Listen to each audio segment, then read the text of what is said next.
Krishna Krishna Hare Rama Hare Rama Rama Rama Hare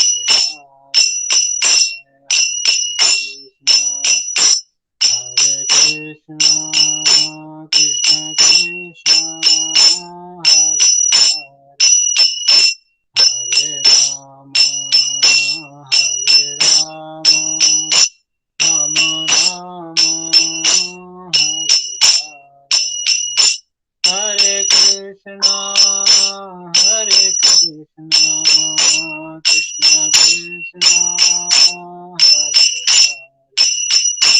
Hare Hare Rama Hare Rama Rama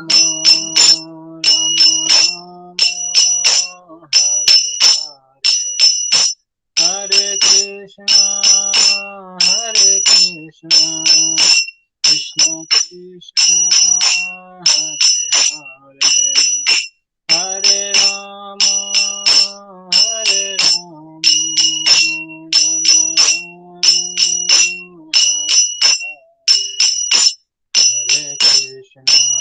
Rama Hare Krishna Krishna Krishna Hare Rama Hare Rama Rama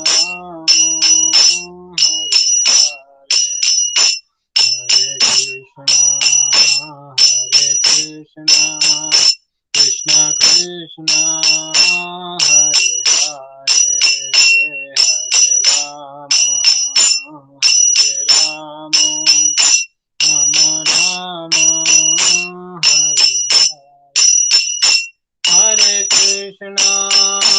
Hare Krishna Krishna Krishna Hare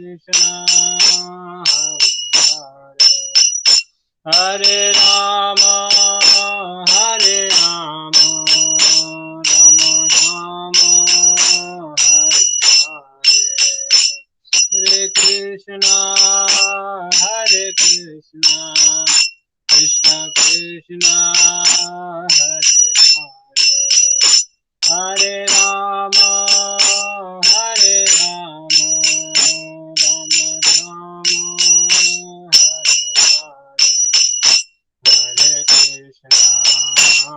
Hare Krishna Krishna Krishna Hare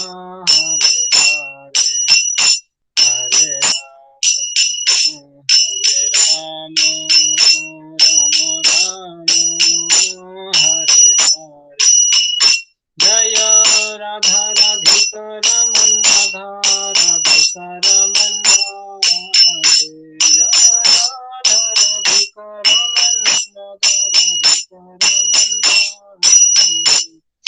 Krishna Balaram Krishna Balaram Krishna Balaram Jaya Krishna Balaram Jaya Krishna Balaram Krishna Balaram Balaram Jaya Krishna Balaram Jaya Jagannath Jaya Jagannath Jaya Baladev Jaya Subhadra Jaya Jagannath Jaya Jagannath Baladev Jaya Subhadra Gauranitai Gauranitai Gauranitai Jaya Gauranitai Gauranitai Gauranitai Gauranitai Jaya Gauranitai Jaya Prabhupada Jaya Prabhupada Jaya Prabhupada Jaya Srila Prabhupada Nitai Gaura Hari Bol Hari Bol Nitai Gaura Hari Bol Nitai Gaura Hari Bol Hari Bol Hari Bol. जय ओम विष्णुपाद परमहंस परिवाचकाचार्य अष्टोत्तर श्री श्रीमद हवै चरणारविंद भक्ति वेदांत स्वामी शीला प्रभुपाद की जय। ISKCON founder आचार्य BBT founder Jagat Guru Sheila Prabhupada की जय। जय ओम विष्णुपाद परमहंस परिवाचकाचार्य अष्टोत्तर श्री श्रीमद शिला भक्ति सिद्धांत सरस्वती गोस्वामी प्रभुपाद की जय। अनंत कोटि वैष्णव विंद की जय। नामाचार्य सरिदास ठाकुर की जय। श्री रूप सनातन भट्ट रघुनाथ श्री जीव गोपाल भट्ट दास रघुनाथ छठ गोस्वामी प्रभुगण की। नामाचार्य हरिदास ठाकुर की। प्रेम से कहो श्री कृष्ण चैतन्य प्रभु नित्यानंद श्री अद्वैत गदाधर शिवा सादि गौर भक्त बिंद की। श्री श्री राधा राधिका रमन कृष्ण बलराम श्री गौर निताय राधा कुंड श्याम कुंड गिरी गोवर्धन की जय। श्री श्री वृंदावन धाम की जय। श्री श्री मायापुर धाम की, जगन्नाथपुरी धाम की, चित्रकूट अयोध्या धाम की, श्री श्री बद्रीनाथ धाम की, अनंत कोटि वैष्णविंद की। श्री श्री राधा राधिका रमन भगवान की। श्री श्री कृष्ण बलराम जी की, जगन्नाथ बलदेव सुभद्रा महारानी की। श्री श्री गौर निताय की, अनंत कोटि वैष्णविंद की। ताय गौर प्रमंदे all glorious assembled devotees Hare Krishna. All glorious to assembled devotees Hare Krishna. All glorious to see Guru and Gauranga. शिला प्रपात की जय। ओम नमो भगवते वासुदेवाय। ओम नमो भगवते वासुदेवाय। ओम नमो भगवते वासुदेवाय। हरे कृष्णा। तो आप सभी भक्तों का स्वागत है आज की विशेष क्लास में। तो काफी कम भक्त उपस्थित हैं, शायद आज करवा चौथ का व्रत भी है, तो जो है वो काफी सारे भक्त जो है अनुपस्थित हैं। तो जिनके लिए पॉसिबल है तो प्लीज अपना जो है वो जो है वीडियो ऑन कर सकते हैं ताकि पता चले कौन कौन उपस्थित हैं। और हम पहले मंगलाचरण कर लेते हैं, उसके बाद हम फिर आज का जो है वो शुरू करेंगे। ओम अज्ञानविनन्दस्य ज्ञानाञ्जनशलाकया चक्षुरुन्मिलितं येन तस्मै श्रीगुरुवे नमः। श्रीचैतन्यमनोभीष्टं स्थापितं येन भूतले स्वयं रूपा कदा मह्यं ददाति स्वपदान्तिकं। वन्देऽहं श्रीगुरु श्रीयुतापदकमलं श्रीगुरु वैष्णवांश्च श्रीरूपं साग्रजातं सहगण ललिता श्रीविशाखान्वितं च। हे कृष्ण करुणा सिंधु दीनबंधु जगतपते गोपेश गोपिका कांता राधा कांता नमस्तुते। तप्त कांचन गौरांगी राधे वृंदावनेश्वरी विश्वभानुसुते देवी प्रणमामि हरिप्रिये। वाञ्छाकल्पतरुभ्यश्च कृपा सिन्धुभ्येव च पतितानां पावनेभ्यो वैष्णवेभ्यो नमो नमः। जय श्री कृष्ण चैतन्य प्रभु नित्यानंद श्री अद्वैत गदाधर शिवासादि गौर भक्तवृंद। हरे कृष्णा कृष्ण कृष्ण हरे हरे, हरे राम राम राम हरे हरे। नमो विष्णुपादाय कृष्ण पृष्ठाय भूतले श्रीमते भक्ति वेदांता स्वामी नित्य नामिने। नमस्ते सारस्वती देवी गौरवाणी प्रचारिणे निर्विशेष शून्यवादी पाश्चात्य देशतारिणे।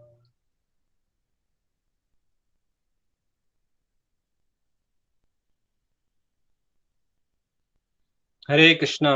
तो आप सभी का स्वागत है। सभी को मेरा प्रणाम। नीति माता जी, मंजू, अमन प्रभु, सभी भक्तों को मेरा प्रणाम। तो आज हम जो है वो लास्ट जहाँ पे हमने फिनिश किया था तो हम वहीं से शुरू करेंगे। तो आप में से कोई पढ़ना चाहेगा कि हाँ, यस नीति माता जी। तो आपको शायद यहाँ से पढ़ना है। एक अन्य गोपी गोवर्धन पर्वत की अद्वितीय स्थिति है, पेज नंबर 171।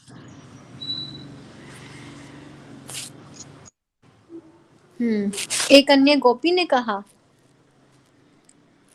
मैंने यहाँ पे मार्क लगाया हुआ है। प्रभु जी, वंशी द्वारा मोहित गोपियां, ये चैप्टर कंप्लीट नहीं हुआ था, लास्ट पैराग्राफ शायद रहता था।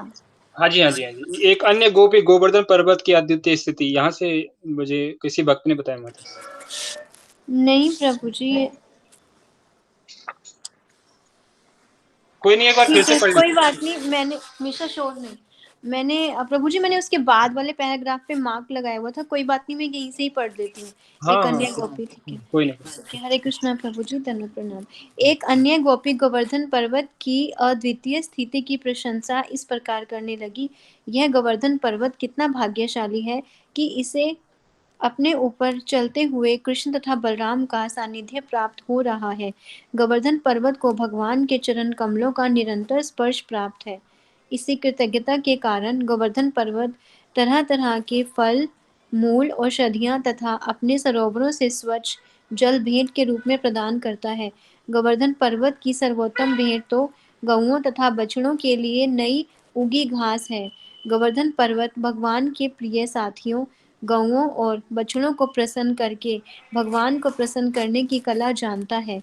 एक अन्य गोपी ने कहा कि जब कृष्ण तथा बलराम अपनी बांसुरी बजाते हुए समस्त चराचर से मित्रता स्थापित करते हुए वृंदावन के जंगल से होकर निकलते हैं तो प्रत्येक वस्तु आश्चर्यजनक लगती है। जब वे अपनी दिव्य बांसुरी बजाते हैं तो जंगल के चलते प्राणी चकित होकर अपने कार्य रोक देते हैं और वृक्ष तथा वनस्पति जैसे अचर प्राणी आनंद से झूम उठते हैं। कृष्ण तथा बलराम की दिव्य बांसुरियों की धुनों की ये आश्चर्यजनक प्रतिक्रियाएं हैं।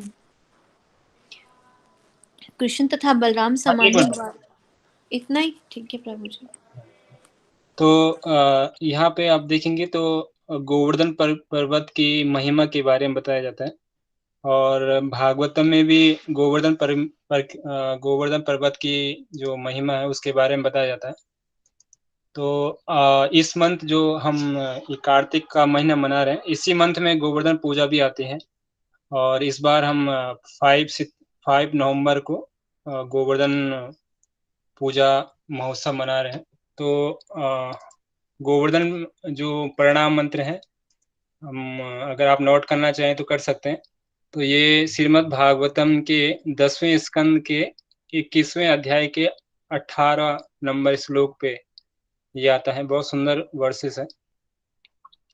हंतायम हंतायम हृदय अबला हरिदास वर्यो यदि राम कृष्ण चरण स्पर्श प्रमोदः नामाम तनोति सद गोप गश्यामि तयोर यतः पनीय सूर्यस्य कंधार कंदरमूलि।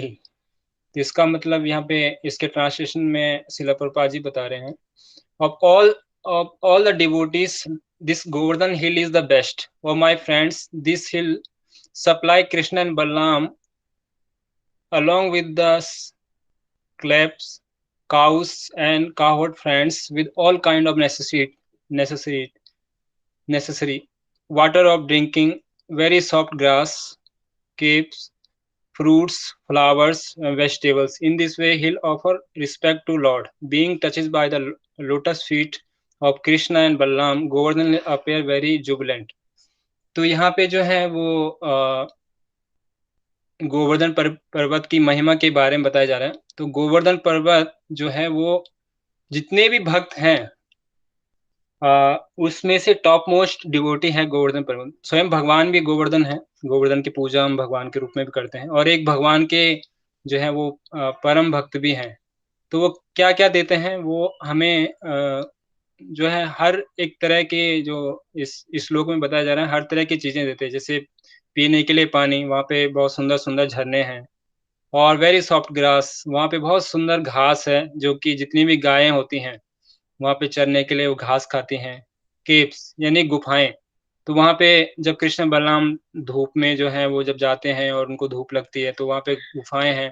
वो गुफाओं में जो है वो रहते हैं। फ्रूट्स, बहुत तरह तरह के फ्रूट्स वहाँ पे मिलते हैं, जिन फ्रूट्स को खा के वो अपनी भूख को संतुष्ट करते हैं। फ्लावर्स, बहुत तरह तरह के सुंदर सुंदर फूल वहाँ पे मिलते हैं। वेजिटेबल्स, तरह तरह की सब्जियां, और इस तरह से जो है वो भगवान को अपना जो है वो रिस्पेक्ट, सम्मान ऑफर करता है गोवर्धन हिल।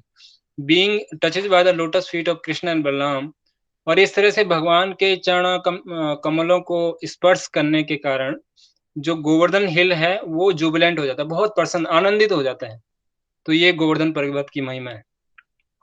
तो यहाँ पे जो है वो किस तरह से एक भक्त जो है वो हमेशा इसका ये भाव रहता है कि हमेशा मैं किस तरह से अपने कार्यकलापों के माध्यम से मैं भगवान को प्रसन्न करूँ। और वो जो भी कार्यकलाप करता है, उसका एक ही जो है लक्ष्य होता है कि जो मेरे कार्यकलाप हैं, उससे भगवान प्रसन्न हो सके। जैसे हमें गोपियाँ देखते हैं, तो गोपियाँ जो हैं वो हर समय कृष्ण के बारे में ही चिंतन करती हैं, कृष्ण के बारे में ही कथा करती हैं और उनका एक ही भाव रहता है कि मैं किस तरह से भगवान को प्रसन्न कर सकूँ। और इसके अलावा यहाँ पे अगर आप दूसरे पैराग्राफ में आएँगे, तो जंगल में चलते प्राणी चकित होकर अपने कार्य रोक देते तथा वृक्ष तथा वनस्पतियां जैसे अजर प्राणी आनंद से झूम उठते थे। कृष्ण तथा बलराम की दिव्य बांसुरों की धुनी से ये आश्चर्यजनक प्रतिक्रिया है। तो यहाँ पे भगवान की जो बांसुरी है उसकी महिमा के बारे में बताया जा रहा है कि भगवान की बांसुरी के कारण क्या होता था कि जो प्राणी चलते होते थे वो रुक जाते थे, जो गोपियां काम कर रही होती थी वो रुक जाती थी, वृक्ष और वनस्पतियां जो अचर हैं, वो उसमें जीवन नहीं है, वो आनंद से झूम उठते थे और कृष्ण के और बलराम की जो बांसुरियों की ध्वनि थी, वो इतनी आश्चर्यचकित चकित करने वाली थी कि जो चल प्राणी होते थे, वो अचल हो जाते थे, अचल प्राणी चल होते। जैसे यमुना, यमुना जी अगर बह रही हैं, तो वो रुक जाती थी। गायें अगर जैसे बछड़े जो हैं गाय का दूध पी रहे हैं, तो गाय का दूध पीना बंद कर देते थे। तो ये बांसुरी की ध्वनि है।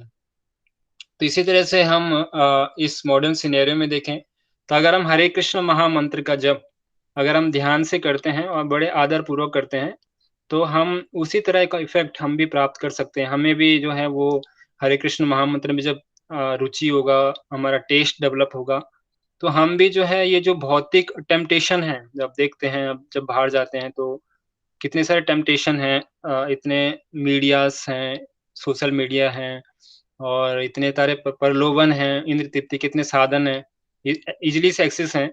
तो अगर हम भगवान का नाम का जप, हरे कृष्ण महामंत्र, हरे कृष्णा, कृष्णा कृष्णा हरे हरे, हरे राम, राम राम हरे हरे। इसको अगर हम ध्यान से करते हैं, बड़ा जो है आदर पूर्वक करते हैं, तो हमारे अंदर जो इंद्र तृप्ति की जो भावना है, जो कि इतने जन्मों से हम ये करते आ रहे हैं, ये जो भावना होती है धीरे-धीरे, धीरे-धीरे करके ये वैंक्विश्ड होती है और खत्म होती है। और फिर हम भगवान के प्रति जो हमारा सुप्त प्रेम है, ये जागृत होता है। और इसीलिए जो ये पवित्र मंथ है कार्तिक का, ये इसका यही उद्देश्य है क्योंकि ये जो महीना है, ये राधा रानी को प्रिय है, तो इसके बारे में भी हम बात करेंगे। और और इस तरह से अगर आप तीसरे पैराग्राफ में देखते हैं कि भगवान होते हुए वे ग्वाल-बालों की तरह क्रीड़ाएँ करते और तो सारे बातें आश्चर्यजनक आकर्षक लगती। तो भगवान जो है इस धराधाम पे क्यों आते हैं और क्यों अपनी लीलाएँ करते हैं? जैसे भगवद गीता में भी भगवान बताते हैं कि परित्राणाय साधूनां विनाशाय च दुष्कृतां धर्म संस्थापनार्थाय संभवामि युगे युगे, कि मैं जो है हर युग में आता हूँ और मेरा क्या कार्य होता है?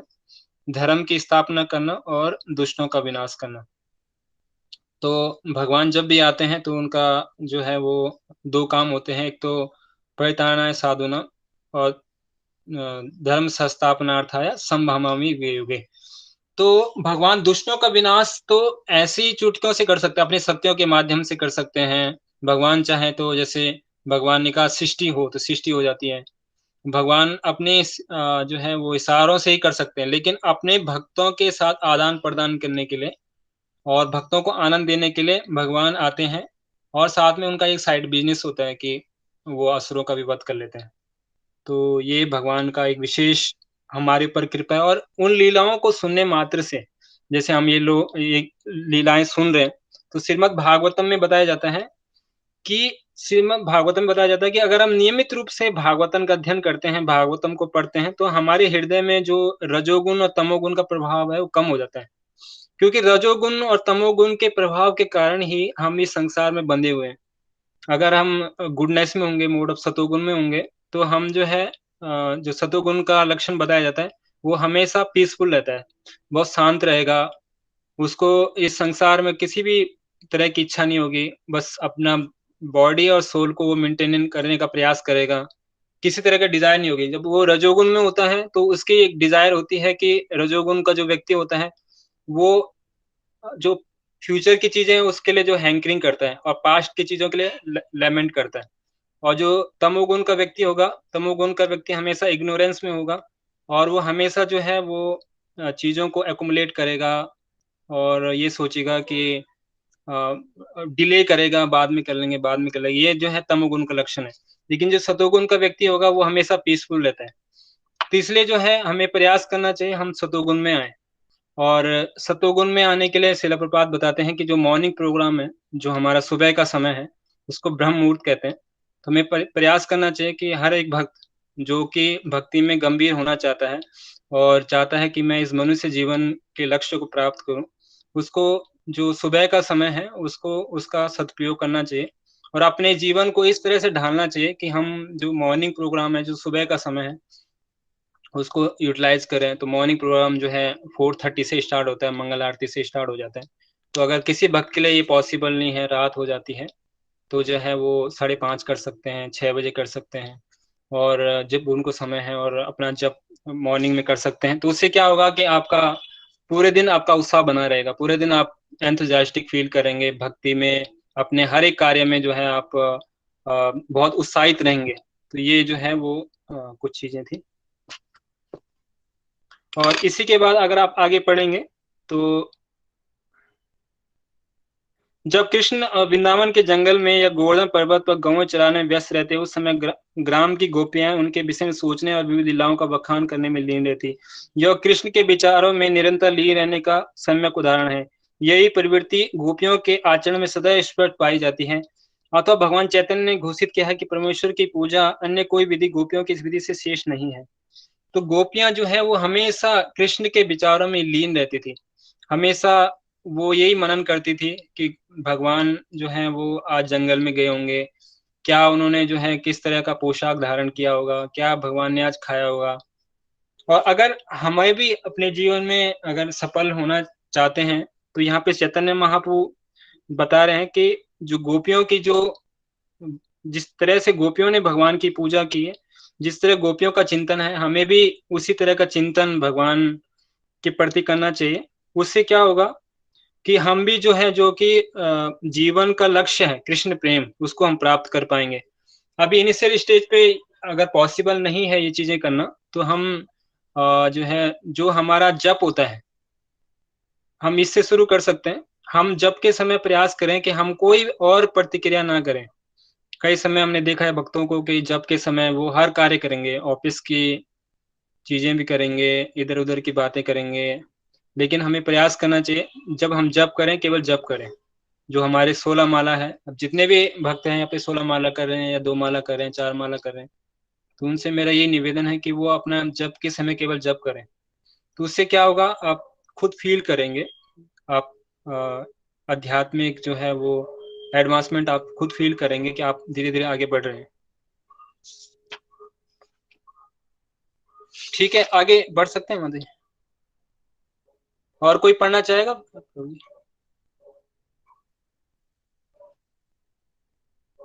नीति माता जी आप पढ़ लीजिए। प्रभु जी यही वाला पैराग्राफ या नेक्स्ट चैप्टर?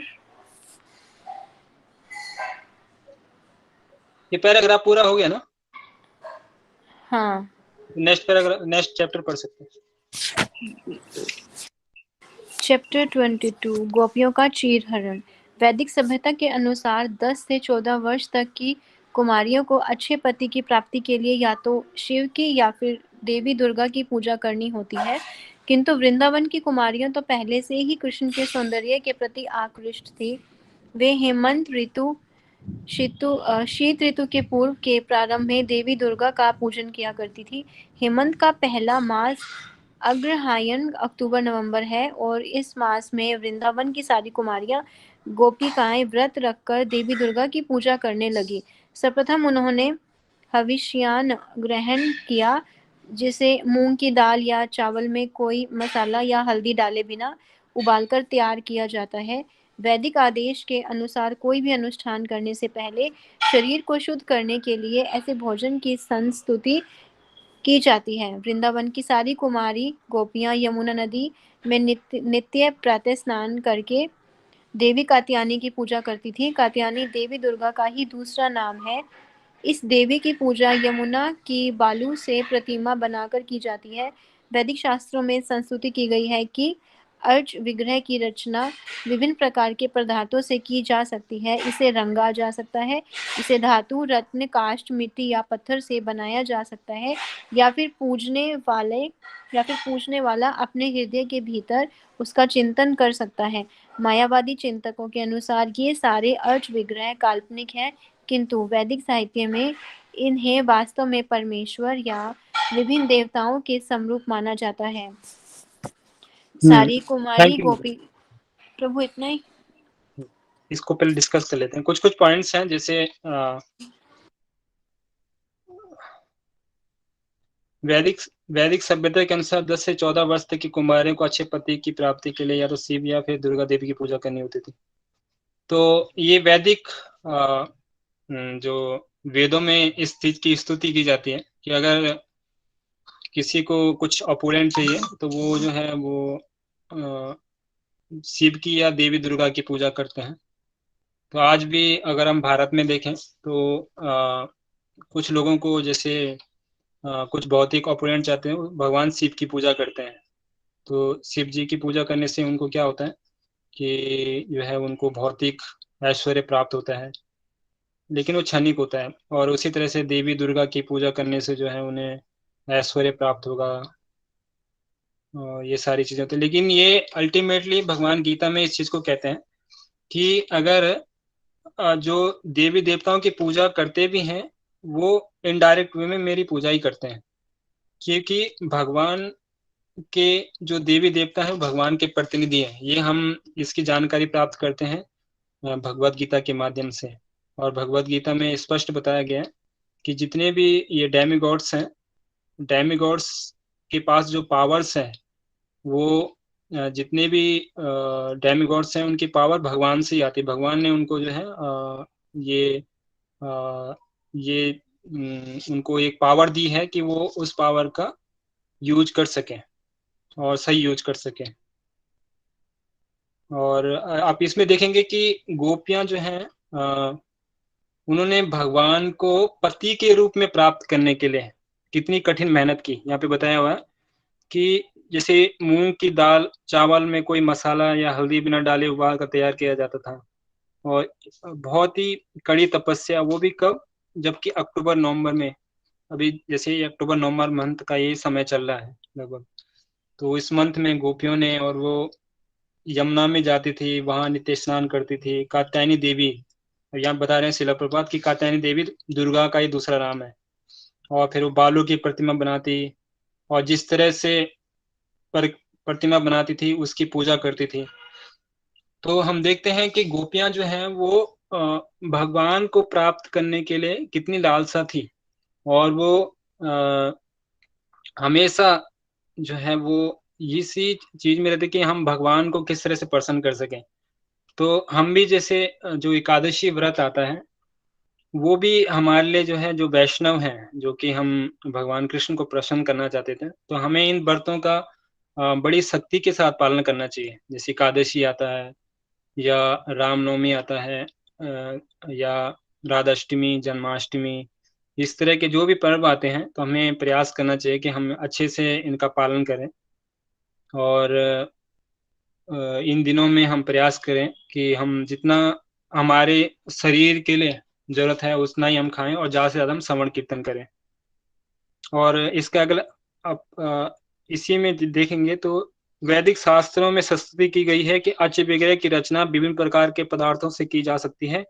इसे रंगा जा सकता है, जैसे धातु, रत्न, काष्ठ, मिट्टी या पत्थर से रंगा जाता है। तो कुछ मायावादी लोग होते हैं, वो कहते हैं कि ये सब जो है वो भगवान, ये मूर्ति जो है, ये मूर्ति है पत्थर की है, और इसमें भगवान जो है अलग हैं, या मूर्ति जो है, मूर्ति में कुछ मूर्ति जो है वो पत्थर की है, काष्ठ की है। तो इस तरह से डिफ्रेंशिएट करते हैं। लेकिन यहाँ पे बता रहे हैं प्रपात कि वास्तविक रूप में जो भगवान है, भगवान हमारे सामने जो है वो कृपा पूर्वक इस रूप में धारण करते हैं। क्योंकि हमारी जो आँखें हैं वो लिमिटेड हैं। हम इन्हीं चीज़ों को देख पाते हैं, हम काष्ठ को देख पाते हैं, मिट्टी को देख पाते हैं, पत्थर को देख पाते हैं। तो भगवान क्या करते हैं कि उस रूप में आकर हमें दर्शन देते हैं और हमारी जो पूजा होती है, हम जो भी अपनी प्रेयर्स ऑफर करते हैं, भगवान उसको उस रूप में एक्सेप्ट करते हैं। क्योंकि भगवान तो वैसे हर जगह मौजूद हैं, कण-कण में विद्यमान हैं, लेकिन हम उनको हर एक चीज़ में ईज़ी से एक्सेस नहीं कर पाते हैं, क्योंकि हमारी आँखें लिमिटेड हैं। तो भगवान कृपा पूर्वक इस रूप में आते हैं और जो विग्रह फॉर्म है, ये बहुत ही कृपालु अवतार बताया हुआ है शास्त्रों में। क्यों? क्योंकि विग्रह जो है असहाय होते हैं और हमें हमें उनकी देखभाल करना है, उनको एक बच्चे की तरह प्रोटेक्ट करते हैं, उनका हर तरह का देखभाल करते हैं, उनको जैसे मंदिर में आप आएँगे, तो स्पेशली यहाँ पे कुछ माताजी लोग हैं, वो आती हैं, घर से आती हैं, राधिका रमन जी के लिए कुकिंग करती हैं। 6 टाइम राधिका रमन जी को कुकिंग होती है और जो है उसका भोग भगवान को लगता है और भगवान का श्रृंगार होता है। तो इस तरह से भगवान और भगवान का श्रृंगार होता है, भगवान का अभिषेक होता है। तो आप देखेंगे इस माध्यम से क्या होता है, कोई सोच सकता है कि भगवान जो है अपना सुरक्षा भी नहीं कर सकते, एक चूहा भी आ जाता है, वो भी भगवान को भगवान के मंदिर में खा लेता है। लेकिन ये जो है, ये सही दृष्टिकोण है। सही दृष्टिकोण ये है कि भगवान हमसे कृपा पूर्वक इस रूप में आके हमसे सेवा स्वीकार करते हैं, ताकि हमें हमारा शुद्धिकरण हो सके, हमारा प्यूरिफिकेशन हो सके और प्यूरिफिकेशन के माध्यम से हम भी जो ये बार-बार बर्थ एंड डेथ का जो चक्कर है, इसे छोड़ के हम भगवान के धाम को प्राप्त कर सकें। तो ये इसका मेन मोटो है।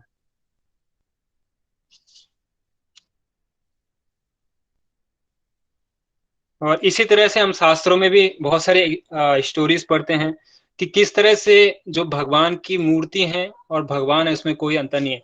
जैसे वृंदावन में एक बहुत पुरानी घटना हमें मिलती है चैतन्य चरितामृत में कि एक ब्राह्मण होता है, वो ब्राह्मण बहुत वृद्ध होते हैं। तो एक बार वृंदावन धाम में जाते हैं और एक यंग जो है बहुत ही यंग ब्राह्मण होते हैं, उनको अपने साथ लेके जाते हैं, वहीं पे उनको मिलते हैं। तो जब दोनों मिलते हैं तो जो यंग ब्राह्मण होते हैं उनकी बहुत सेवा करते हैं और इतनी सेवा करते हैं कि जो वृद्ध ब्राह्मण होते हैं उनकी सेवा से बहुत प्रसन्न होते हैं। और जब वो प्रसन्न होते हैं तो वो बोलते हैं कि मैं जो है, जो मेरी लड़की है, उसका जो मैं शादी करूंगा वो आपसे करूंगा। लेकिन वृद्ध ब्राह्मण जो यंग ब्राह्मण होते हैं, जवान ब्राह्मण होते हैं, वो कहते हैं कि मैं तो बहुत गरीब हूँ, आप मतलब कुछ और दे दीजिए मुझे, मतलब मुझे ऐसा कुछ चाहिए नहीं, लेकिन आप कह रहे हैं तो कुछ और देना चाहते हैं, कुछ और दे दीजिए। ये हो सकता है आपके घर वाले जो है वो अलाउ ना करें, इसके लिए जो है मनाही करें। नहीं, वो कह रहे हैं मैंने वचन दे दिया, मेरी इच्छा है कि मैं अपनी लड़की की शादी आपसे करूं। तो जब वो गोपीनाथ जी के मंदिर में वो कहते हैं कि आप चलो भगवान के विग्रह के सामने ये प्रतिज्ञा करो कि आप जो है अपनी लड़की का हाथ मुझे दोगे।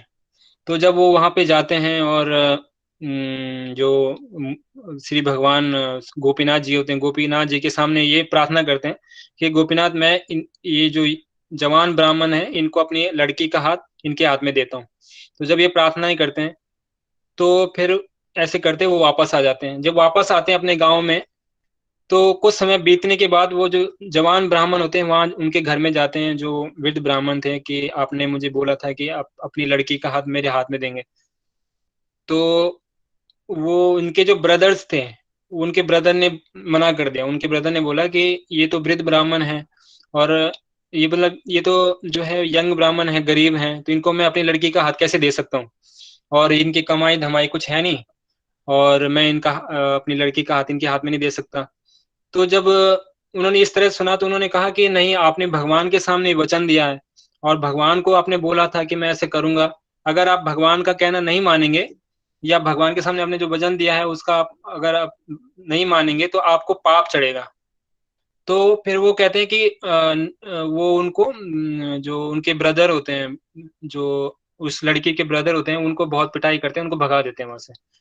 तो सारे गांव वालों को इकट्ठा करते हैं और जब गांव वालों को इकट्ठा करते हैं और सारे गांव वाले इकट्ठा होते हैं, उनको बताते हैं कि ऐसे ऐसे इन्होंने भगवान के सामने वचन दिया था, अगर ये अपने वचन का पालन नहीं करेंगे तो फिर ये जो है इनको पाप का भागी बनना पड़ेगा।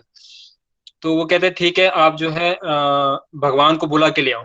तो फिर वृंदावन में जाते हैं और गोपीनाथ जी से प्रार्थना करते हैं कि हे गोपीनाथ, आपके सामने उन वृद्ध ब्राह्मण ने ये प्रतिज्ञा ली थी कि मैं अपनी लड़की की मैरिज आपसे करूंगा। तो जब उन्होंने ऐसी प्रार्थनाएं किया तो वो जो गोपीनाथ जी थे, गोपीनाथ जी ने उनसे जो यंग ब्राह्मण थे उन्होंने बहुत ही प्रार्थनाएं किया, और प्रार्थना करने के बाद गोपीनाथ ने कहा कि मैं जो है ठीक है, मैं जो है वो मैं समझ गया आपकी बात और मैं सब समझता हूँ, तो लेकिन मैं चल नहीं सकता। तो फिर जब यंग ब्राह्मण ने कहा कि भगवान जब आप बोल सकते हैं तो आप चल भी सकते हैं, तो उन्होंने ये बोला उनसे। तो उन्होंने कहा कि चलो ठीक है, लेकिन मेरी एक शर्त है। गोपीनाथ जी ने बोला, मेरी एक शर्त है, अगर आप पीछे मुड़ के नहीं देखेंगे, अगर आपने पीछे मुड़ के देख लिया तो मैं वहीं पे स्थापित हो जाऊंगा। तो इस तरह से यंग ब्राह्मण आगे चलते रहे और गोपीनाथ जी पीछे पीछे पीछे चलते रहे। तो एक जगह आती है, ये जगन्नाथपुरी से पहले ही है, तो वहां पे जब आते हैं तो पीछे से उनको छन छन की आवाज पहले आ रही थी, भगवान के चरण कमल जो नुपुर थे उसकी आवाज आ रही थी। लेकिन कुछ समय बाद वो आवाज बंद हो गई, तो उनको इच्छा हुई कि भगवान आ रहे नहीं आ रहे पीछे। तो जैसे ही उन्होंने पीछे देखा तो भगवान वहीं पे स्थापित हो गए। और भगवान ने फिर आकाशवाणी होती है कि भगवान ने बोला कि मैंने बोला था हमको आप पीछे मुड़ के मत देखना, और अगर आप पीछे मुड़ के देखेंगे तो मैं यहीं पे स्थापित हो जाऊँ। फिर भगवान वहीं पे स्थापित हो गए और फिर भगवान आगे नहीं गए। फिर वहां पे वो सारे ग्रामवासियों को लेके गए, फिर भगवान ने आकाशवाणी किया कि हाँ ऐसे ऐसे हुआ था। फिर उस ब्राह्मण से जो है वो उस लड़की की ऐसे वो मैरिज हुई इस तरह से। और इस तरह से हम देखते हैं शास्त्रों में किस तरह से जो भगवान है और भगवान की जो विग्रह है उसमें कोई अंतर नहीं है, स्वयं भगवान है। इसी तरह से श्री संप्रदाय में भी एक विग्रह आते हैं वरदराज जी के। तो वरदराज जी भी जो उनके एक पुजारी थे उनसे वो बात किया करते थे, उनको बोलते थे कि आप मेरे लिए ये लाइए, मेरे लिए ये लाइए, मेरे लिए ये लाइए। तीसरे से अगर हम भी भक्ति की उच्चतम अवस्था को प्राप्त करेंगे, जैसे हम भक्ति में आगे बढ़ेंगे तो हम भी जो है वो भगवान से जो हमारा संबंध है और स्पष्ट होगा, और हम भी विग्रह से बात कर सकते हैं। जैसे आप मंदिर में आएंगे तो जैसे शिला प्रपात है, शिला प्रपात भी जब किसी मंदिर में जाते थे तो वो विग्रह को देख के ही पता कर देते थे कि आज विग्रह ने जो है वो आप विग्रह की अच्छे से सेवा नहीं कर रहे हैं, विग्रह ने अच्छे से खाया नहीं है।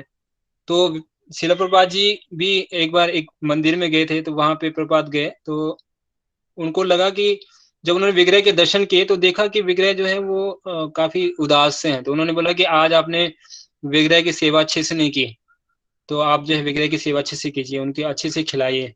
तो वास्तव रूप में अगर हम भगवान की अच्छे से सेवा करेंगे तो हम खुद फील करेंगे कि आज भगवान का बहुत अच्छा श्रृंगार है, भगवान बहुत खुश है। और भगवान अच्छे से हमने अगर भोग बनाए, सही चेतना में बनाए, तो हम देख पाएंगे कि आज भगवान कितने खुश हैं, कितने अच्छे लग रहे हैं भगवान, और उनके फेस पे स्माइल। जैसे राधिका रमन जी हैं, तो आप आएंगे अगर जैसे आपने इंटरनेट के माध्यम से दर्शन किया होगा, तो हमेशा एक यूनिक भगवान का जो है वो श्रृंगार होता है। और जि, जितना हम भक्ति में उन्नत होंगे हम देख पाएंगे आज भगवान कितने खुश हैं, आज भगवान सेटिस्फाई हैं। तो ये हम देख पाएंगे जितना हम भक्ति में उन्नत होंगे। ठीक है, आगे पढ़े। किरण माता जी आप पढ़ सकते हैं?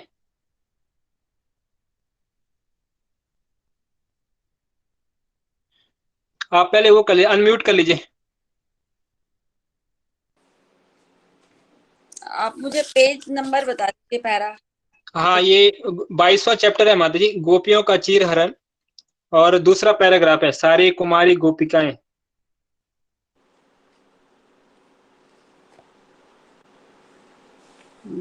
प्रभु जी, मैं थोड़ा बताना चाहती हूँ कि मैं अभी 19 से लेके कल कल ही वृंदावन यात्रा पे थी, अच्छा। और गोवर्धन परिक्रमा मैंने की।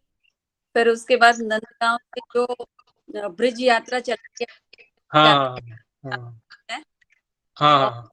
3 दिन मैं वहां पर रही, ब्रिज मंडल अच्छा, जो हमारी ब्रजमंडल 84 कोस परिक्रमा होती है उसमें ना? यात्रा कोस यात्रा में। हाँ जी, हाँ जी, हाँ जी। तो नंदगांव से हम पैदल चले थे, फिर हाँ कोकिल हाँ। रास वन देखा, और फिर कामवन कामवन भी देखा मैंने, और काम्य बन, काम्य बन। नंदन वन, और ये सब देखे। और फिर कल ही आई हूँ मैं। जय जय बहुत ही आशीर्वाद दीजिए आप। और 4 धाम यात्रा भी की मैंने, जो आदि अच्छा बद्री साल गए थे, और केदारनाथ कोई फोटो देख रही थी। अच्छा केदारनाथ और वो जो है काम चक्ल महालेश्वर, हम्म चक्लेश्वर है, चकलेश्वर चकलेश्वर महादेव। चक्लेश्वर। और जो है वो उनको भी देखा वहां पर। एक है कामेश्वर, है? कामेश्वर कामेश्वर महादेव, वो, कामेश्वर महादेव। वो भी देखे। जय। अच्छा सारा नंदगांव के मंदिर में ऊपर गए थे, तो बहुत ही अच्छा लगा, बहुत। अच्छा बहुत अच्छा महादेव, आप फोटो भेजिएगा। कहाँ पे प्रभु जी? मेरे पास तो नंबर नहीं है आपका। हाँ मैं आपको दे दूंगा नंबर, अभी क्लास के बाद दे दूंगा। हाँ जी, हाँ जी। ये देखिए ठीक है, प्रभु, तो हाँ ये आगे पढ़ आगे ये पढ़ सकते हैं। जय। ये जो बहुत है ये सुंदर। केदारनाथ का है। अच्छा अंदर के शिवलिंग है, केदारनाथ की गुफा के बाहर का है। ओ जय जय। बिल्कुल ये नंदी बैठे हुए, अच्छा नंदी की तरह लगता है, ये नंदी बैठे हुए। हाँ दिख रही है ना आपको? दिख रही है माता, दिख रही है। अच्छा अच्छा। और भी बहुत सारी हैं। फिर वो मतलब बहुत ही अच्छा लगा। पहली बार मैंने ब्रिज मंडल 84 कोस यात्रा। अच्छा अच्छा। तो यहाँ से पढ़िए माता जी। सेकंड पैराग्राफ है। हाँ जी हाँ जी हाँ जी। सारी कुमारी गोपिकाएं देवी दुर्गा का अर्चा विग्रह तैयार करके चंदन लेप, माला, धूप, दीप तथा फल, अन्न तथा पौधों की शाखाओं जैसी भेंटें चढ़ाकर पूजा करती थी।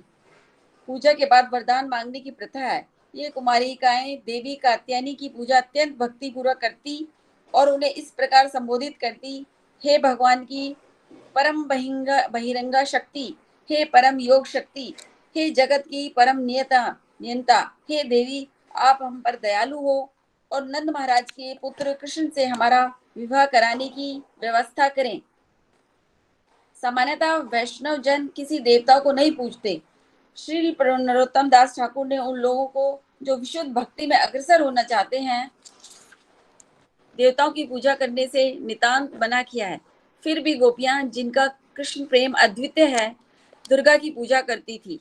देवताओं की पूजा करने वाले कभी कभी उल्लेख करते कि गोपियां भी देवी दुर्गा की पूजा करती थी, किंतु हमें गोपियों का मंतव्य समझना चाहिए।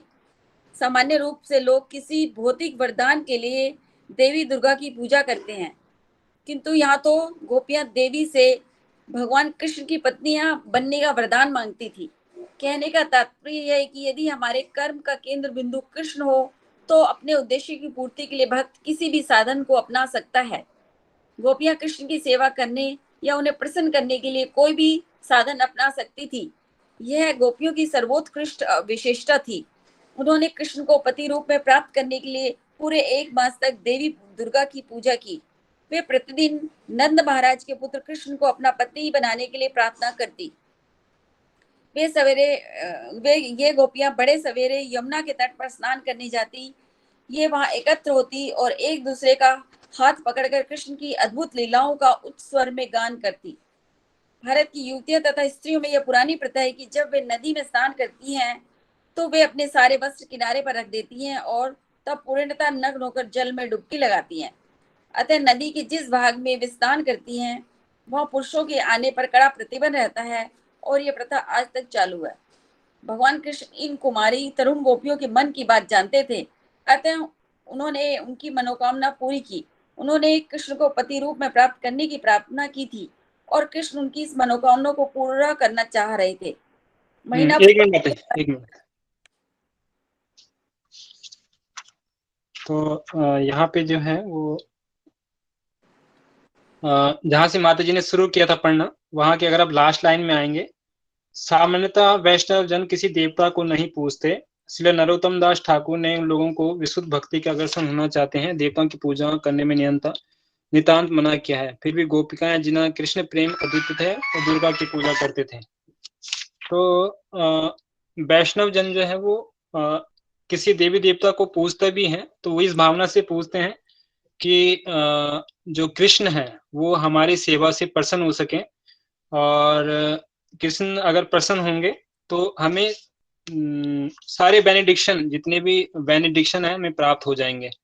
तो गोपियां भी देवी दुर्गा की पूजा कर रही थी, लेकिन उनका कोई एक भौतिक लाभ नहीं था। वो यही चाहती थी कि हमें जो कृष्ण है वो पति के रूप में प्राप्त हो। तो बहुत इंटरेस्टिंग है। अब आप सोचेंगे कि वो पूजा कर रही हैं देवी दुर्गा की, और देवी दुर्गा किनके अंडर में काम करती हैं? भगवान के अंडर में काम करती हैं। तो यहाँ पे आगे लिख रहे हैं कि कहने का तात्पर्य यह है कि यदि हमारे कर्म का केंद्र बिंदु कृष्ण हो, तो हमारे उद्देश्य की पूर्ति के लिए भक्त किसी भी साधन को अपना सकता है। गोपिकाएं कृष्ण की सेवा करने या उन्हें प्रसन्न करने के लिए कोई भी साधन अपना सकती थी। गोपिकाएं सर्व उत्कृष्ट विशेषता थी, जिन्होंने कृष्ण को पति रूप में प्राप्त करने के लिए पूरे एक मास देवी दुर्गा की पूजा की। तो वो देवी दुर्गा की पूजा इसलिए कर रहे थे कि कृष्ण जो है वो ये नहीं समझते थे कि कृष्ण भगवान है। बस वो ये मानती थी कि जो कृष्ण है वो बहुत ही सुंदर है, बहुत ही अद्भुत हैं, और बस उन्हें हमें जो है उनको पति के रूप में स्वीकार करना है। तो वो ये मानती थी, और वो इसी वजह से भगवान कृष्ण को अपने पति के रूप में माना जाती थी। और सामान्यतः हम भौतिक संसार में देखते हैं कि जैसे हम देवी दुर्गा की पूजा करते हैं। अब बाहर के लोग जो देवी दुर्गा की पूजा करते हैं वो धन देही, रूपम देही, सौंदर्य देही, इस तरह की चीजें करते हैं। लेकिन वास्तविक रूप में हम देवी दुर्गा, जो वैष्णव है, वो इस भावना से देवी दुर्गा की पूजा करते हैं कि वो देवी दुर्गा से प्रार्थना करते हैं कि जो है हमें जो आध्यात्मिक बेनेडिक्शन है वो मिले, और जो है हम भी भगवान के चरण कमलों को प्राप्त करें। ठीक है, आगे पढ़ सकते हैं? पढ़ूं मैं? हाँ, इसी क्या का, पढ़ूं? हाँ किरण माता जी ये पढ़ सकते हैं एक बार, इसी का माता जी, फिर आप पढ़ लीजिएगा।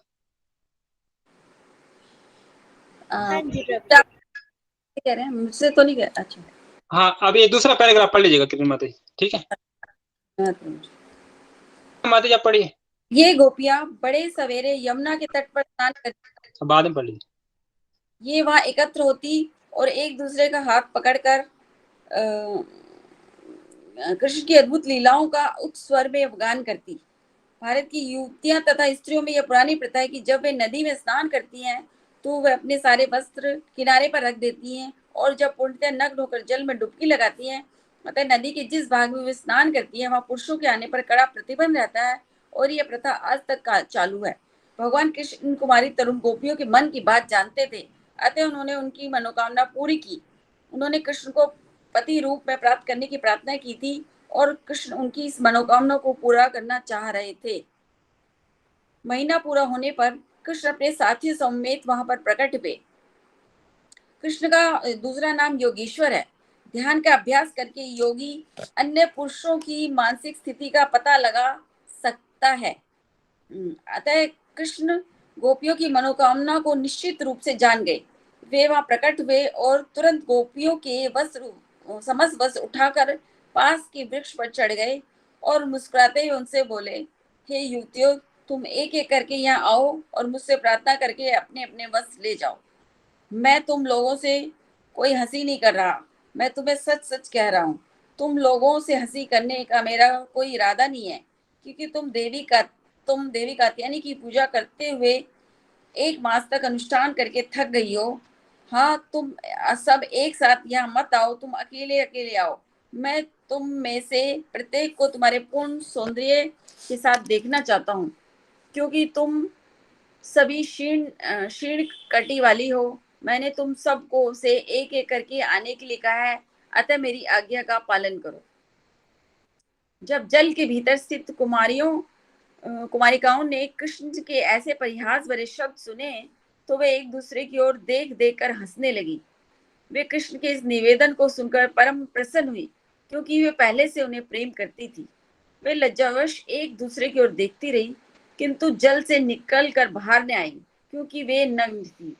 उन्हें अधिक काल तक जल के भीतर रहने से ठंड सताने लगी, जिससे वे थरथराने लगी। फिर भी गोविंद के मोहक तथा परिहासपूर्ण वचन सुनकर उनके मन परम प्रसन्नता से अशांत होने लगी। वे कृष्ण से कहने लगी, हे नंदलाल, हमसे इस प्रकार की हंसी ना करो। यह हमारे साथ घोर अन्याय है।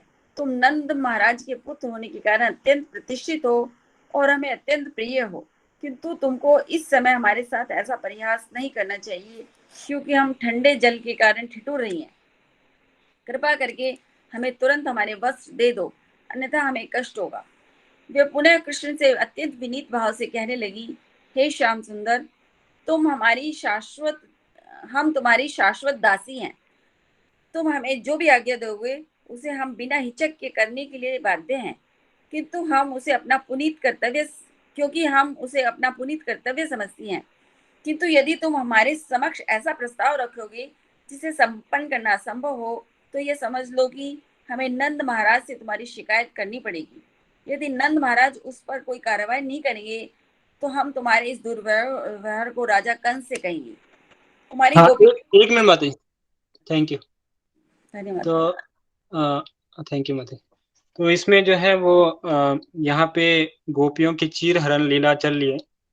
तो ये बहुत ही कॉन्फिडेंशियल पास टाइम है भगवान का गोपियों के साथ।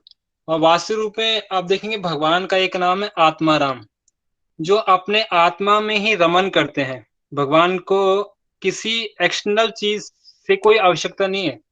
लेकिन यहाँ पे गोपियां ही जो है, आप स्टार्टिंग में पढ़ेंगे तो गोपियां ही जो है वो, गोपियों की इच्छा है कि भगवान जो है मैं पति के रूप में हमें प्राप्त हो।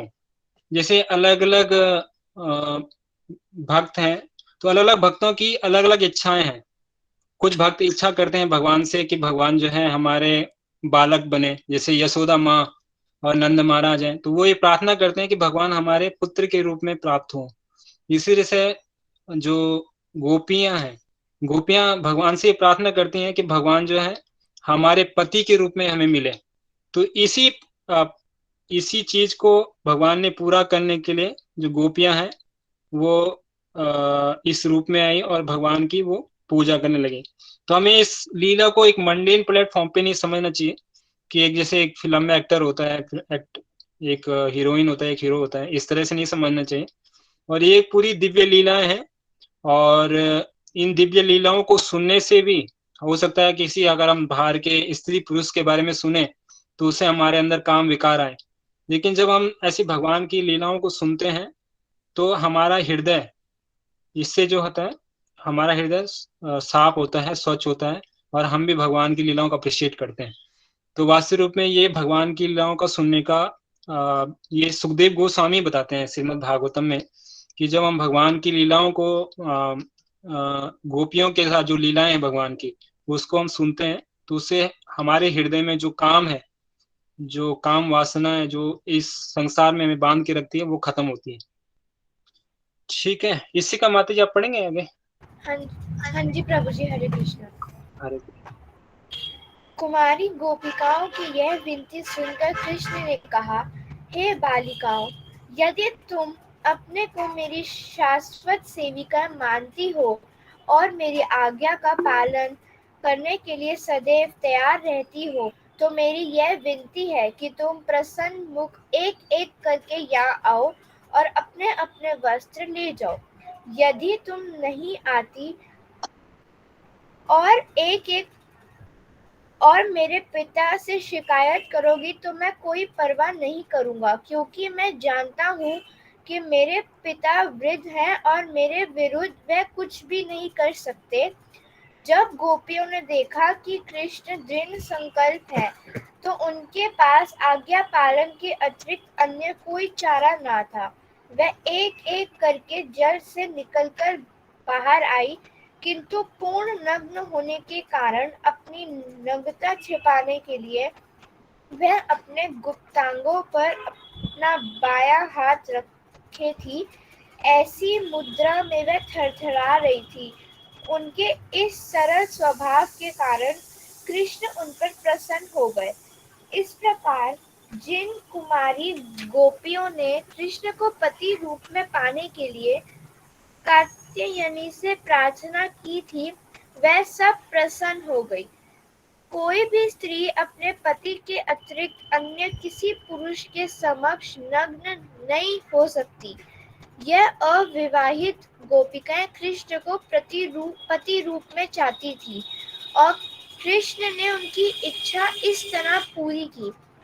वह उनसे प्रसन्न होकर उनके वस्त्रों को अपने कंधे में डालकर इस प्रकार बोले, हे बालिकाओं, तुमने यमुना नदी के भीतर नग्न होकर बहुत बड़ा अपराध किया है।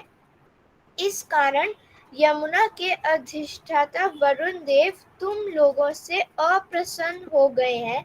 अतः तुम सब हाथ जोड़कर वरुण देव के समक्ष झुककर प्रणाम करो, जिससे वह तुम्हारे इस अपराध कार्य को क्षमा कर दे।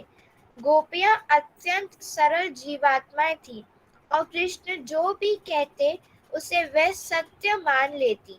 अतः वरुण देव के कोप से मुक्त होने तथा अपनी मनोकामना की पूर्ति करने एवं अनंत आराध्य देव कृष्ण को प्रसन्न करने के लिए उन्होंने तुरंत उनकी आज्ञा मान ली। इस तरह वह कृष्ण की सर्वोच्च प्रेमिकाएं तथा उनकी परम आज्ञाकारिणी दासियां बन गई। गोपियों की कृष्ण भक्ति की कोई बराबरी नहीं कर सकता। वास्तव में गोपियां को वरुण या किसी अन्य देवता की कोई परवाह ना थी।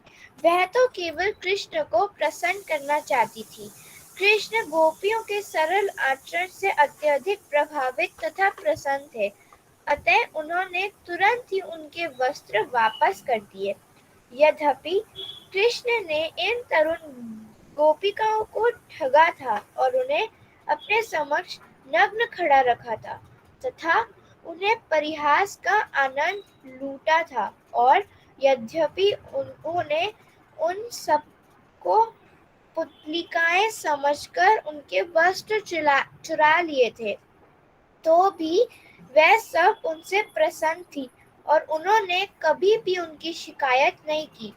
गोपियों के इस मनोभाव का वर्णन चैतन्य महाप्रभु की इस प्रार्थना में मिलता है, हे भगवान कृष्ण, आप चाहे मुझे प्रेम करें या पैरों के नीचे रौंद दें या मेरे समक्ष प्रकट न होकर मुझे मृग विधेय कर दें, आपको जो भाए सो करें, क्योंकि आपको पूरी छूट है, किंतु तो भी आप मेरे स्वामी हैं।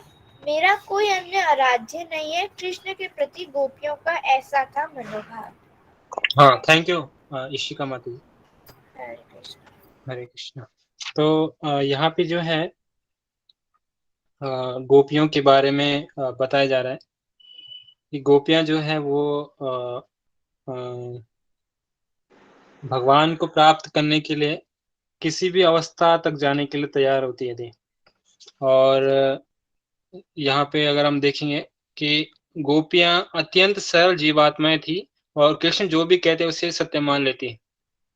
और गोपियां तो थी वो भगवान एक बार भगवान द्वारका में थे और द्वारका में भगवान ने जो है कहा नारद मुनि से कि मेरे सर पे दर्द हो रहा है, मेरे सर पे बहुत बुखार है, तो मेरा बुखार जब ठीक होगा, जब कोई अपने चरणों की रज मेरे सिर पे धारण करेंगे, तब मेरा बुखार ठीक होगा। तो ये नारद मुनि जाते हैं उनकी रानियों के पास और रानियों से कहते हैं कि भगवान का जो सर का दर्द है वो बहुत तेज दर्द है और भगवान कह रहे हैं कि अगर कोई अपने चरणों की रज मुझे देगा तो मेरा सर का दर्द ठीक होगा। तो फिर वो रानियों के पास जाते हैं और रानियों मना कर देती कि हम कैसे दे सकते हैं, वो तो पूर्ण पुरुषोत्तम भगवान हैं, अगर हम उनकी रज देंगे तो हमें नरक में जाना पड़ेगा। ऐसे काफी लोगों के पास जाते हैं। लेकिन जब वो गोपियों के पास जाते हैं तो गोपियां जो है वो कुछ भी सेकंड नहीं लगाती और अपने चरणों की रज नारद मुनि को देते हैं। तो नारद मुनि उनको कहते हैं कि आपको पता है अगर आप इस तरह से एक्ट कर रहे हैं तो आपको नरक में जाना पड़ेगा, आपको नीचे के लोकों में जाना पड़ेगा। तो वो क्या कहती हैं, वो कहती हैं अगर हमारे चरणों की रज से भगवान का अगर सर ठीक होता है, भगवान का सर दर्द अगर ठीक होता है, तो हम नरक में जाने के लिए भी तैयार हैं, हम कुछ भी कठिनाइयां भुगतने के लिए तैयार हैं। तो अगर इस चीज से हम देख सकते थे कि गोपियों का भगवान के प्रति कितना प्रेम था और वो भगवान के लिए सब कुछ करने के लिए तैयार थी। अपने घर को छोड़ने के लिए तैयार थी, अपने पतियों को छोड़ने के लिए तैयार थी, अपने बच्चों को छोड़ने के लिए तैयार थी और हर एक चीज़ छोड़ने के लिए तैयार थी। तो अब हमें अभी अपने जीवन में देखना चाहिए कि अगर हम भी भगवान को प्राप्त करना चाहते हैं, तो जो 4 तरह के पाप कर्म हैं, जो बताए जाते हैं शास्त्रों में, किसी प्रकार का मांसाहार नहीं करना, किसी प्रकार का जुआ नहीं खेलना, किसी नशा नहीं करना, किसी प्रकार का व्यभिचार नहीं करना। तो हमें भी इन पापों से बचना चाहिए। ये हमारे कलयुग में सबसे बड़ी तपस्या है। हमसे ये नहीं कहा जा रहा है हमें घर छोड़ना है, हमें जो है अपना जो प्रोफ़ेशन है उसको छोड़ना है या हमें कुछ करना है। लेकिन हमें जो 4 तरह के जो पाप कर्म बताए उनको छोड़ना है और जो 16 माला का जप है वो नियमित रूप से करना है। और प्रभुपाद जी कहते हैं अगर हम 16 माला और 4 नियम का पालन करते हैं, तो इसी जन्म में हम भगवान के धाम को प्राप्त कर सकते हैं। ठीक है? तो आगे पढ़ें? कोई और पढ़ेगा? नीति माता जी आप पढ़ सकते हैं? यस। हरे कृष्ण प्रभु जी। कृष्ण उनसे प्रसन्न थे क्योंकि वे, यही था ना, कृष्ण उनसे प्रसन्न थे और क्योंकि वे सभी उन्हें पति रूप में चाहती थी, अतः उन्होंने उनसे कहा, हे शिष्ट बालिकाओं, मैं अपने प्रति तुम्हारी इच्छा से परिचित हूँ और यह भी जानता हूँ कि तुमने कात्यायनी की पूजा क्यों की। मैं तुम्हारे इस कार्य का पूरा अनुमोदन करता हूँ। जिस किसी की पूर्ण चेतना भले ही काम वासना में रहकर ही क्यों न मुझ में तल्लीन रहती हो, वह उच्च पद प्राप्त कर सकता है। जिस प्रकार भुना हुआ बीज नहीं उग सकता, उस प्रकार मेरी प्रेम भक्ति के प्रसंग में कोई भी इच्छा सकाम फल नहीं दे सकती, जैसा कि सामान्य कर्म में होता है। ब्रह्म संहिता का एक कथन है, कर्माणि निर्दहति किंतु च भक्ति भाजाम। प्रत्येक मनुष्य अपने कर्मों से बंधा है, किंतु क्योंकि भक्त भगवान को प्रसन्न करने के लिए ही कर्म करते हैं, अतः उन्हें ऐसे कर्म फल भोगने नहीं पड़ते। इस प्रकार कृष्ण के प्रति गोपियों का मनोभाव यद्यपि वासना में जान पड़ता है, किंतु उन्हें सामान्य स्त्रियों की काम इच्छाओं के समान नहीं समझना चाहिए। इसका कारण कृष्ण ने स्वयं बताया है। कृष्ण की भक्ति के हेतु किए गए कर्म किसी भी कर्म फल से परे हैं। कृष्ण ने आगे कहा, हे गोपियों, मुझे पति रूप में पाने की तुम्हारी इच्छा पूरी होगी, क्योंकि तुम सबों ने इसी इच्छा से देवी कात्यायनी की पूजा की है। मैं वचन देता हूँ कि मैं तुम सबसे अगली शरद ऋतु में मिलूंगा और तुम अपने पति रूप में मेरे साथ आनंद भोग सकोगी। थोड़े समय बाद कृष्ण अपने सखाओं सहित वृक्षों की छाया में बैठकर अत्यंत प्रसन्न हो गए। चलते समय उन्होंने वृंदावन वासियों को संबोधित किया, हे हे कृष्ण, हे वरुथप, हे भद्रसेन, हे सुदामा, हे सुबल, हे अर्जुन, हे विशाल, हे ऋषभ, जरा वृंदावन के इन परम भाग्यशाली वृक्षों को तो देखो। इन्होंने परोपकार में अपना जीवन उत्सर्ग कर दिया है। ये अकेले अकेले अंधड़ वर्षा की झड़ी, प्रचंड आतप तथा भेदने वाली शीत जैसे प्राकृतिक प्रकोपों को सह लेते हैं, किंतु ये हमारे श्रम को हरने तथा हमें शरण देने में अत्यंत सतर्क रहते हैं। मेरे विचार से ये वृक्षों के रूप में इस जन्म में धन्य है। ये दूसरों को शरण देने में इतने सतर्क रहते हैं कि वे उन सहृदय तथा दानी व्यक्तियों के समान हैं, जो पास आने वाले किसी व्यक्ति को भी दान देने से इनकार नहीं करता। ये वृक्ष किसी को भी छाया देने से इनकार नहीं करते। ये मानव समाज को विविध प्रकार की सुविधाएं प्रदान करते हैं, यथा पत्तियां, फल, फूल, छाया, मूल, जड़, सुगंध तथा ईंधन। ये उदार जीवन के सर्वोत्तम उदाहरण हैं। ये उन उदार व्यक्तियों के समान हैं जिन्होंने अपना सर्वस्व, अपना तन, मन, कर्म, बुद्धि तथा वाणी समस्त प्राणियों की भलाई में अर्पित कर दिया है। इस तरह भगवान श्री कृष्ण के, हाँ, एक मिनट माता जी। ओके प्रभु जी। Thank you. तो हमारे साथ एक माता जी और जुड़ी हैं भोपाल से, मनीषा माता जी। तो हम माता जी का भी स्वागत करेंगे। तो माता जी अभी पहले यहीं रहती थी दिल्ली में, अभी भोपाल शिफ्ट हो गए हैं। तो उनसे हम रिक्वेस्ट करेंगे कि हर वीक क्लास में आते हरे रहें। कृष्ण प्रभु जी। हरे कृष्ण। पूरी कोशिश है प्रभु जी। हाँ, अब बिटिया ठीक है, सब ठीक है ना? हाँ जी। ठीक है। तो वीकली क्लासेस में आप आ सकते हैं। हर वीक हमारी क्लास होती है और हम भगवान के कुछ पास टाइम पे डिस्कस करते हैं। डेफिनेट हाँ। तो यहाँ पे आपका जो है आशीर्वाद भी मिलता रहेगा। आपका आपकी आशीर्वाद कृपा चाहिए भी मुझे। मिलती रहेगी। नहीं प्रभु जी, आपकी कृपा मिलती रहेगी। हाँ। तो यहाँ पे बताया होता है कि ब्रह्म संहिता का एक कथन है, ब्रह्म कर्माणि निदहन्ति किंतु च भक्ति भाजा। प्रत्येक मनुष्य अपने कर्मों से बंधा है, किंतु चूंकि भक्त भगवान को प्रसन्न करने के लिए कर्म करते हैं तो ऐसे कर्म फल भोगने नहीं पड़ते। इसी प्रकार कृष्ण के प्रति गोपियों का मनोभाव यद्यपि वासना में जाना पड़ता है, किंतु उसे सामान्य स्त्री काम इच्छाओं के समान नहीं समझना चाहिए। तो हम इस संसार में जो है अपने कर्म बंधनों के अनुसार ही बंधे हुए हैं कि जैसे भगवान जब इस धराधाम पे आते हैं तो किसी कर्म बंधन के कारण नहीं आते, भगवान अपनी इच्छा के कारण आते हैं। जब भगवान नंद महाराज के भवन में आते हैं, भगवान देवकी को अपनी मदर बनाते हैं, अपनी माता बनाते हैं, तो वो हमारे जैसे नहीं है। हमें तो एक पिता के जो है एक माँ के गर्भ में डाला जाता है अपने कर्मों के हिसाब से, और फिर हमें जन्म लेना पड़ता है। लेकिन भगवान के साथ ऐसा नहीं है, और फिर हम जो है एक कर्म फल भोगते हैं। लेकिन जब हम भगवान की सेवा करते हैं तो हमें, अगर भगवान की सेवा जब हम करते हैं, भगवान की हम पूजा करते हैं, तो हमें किसी भी कर्म फल को भोगना नहीं पड़ता।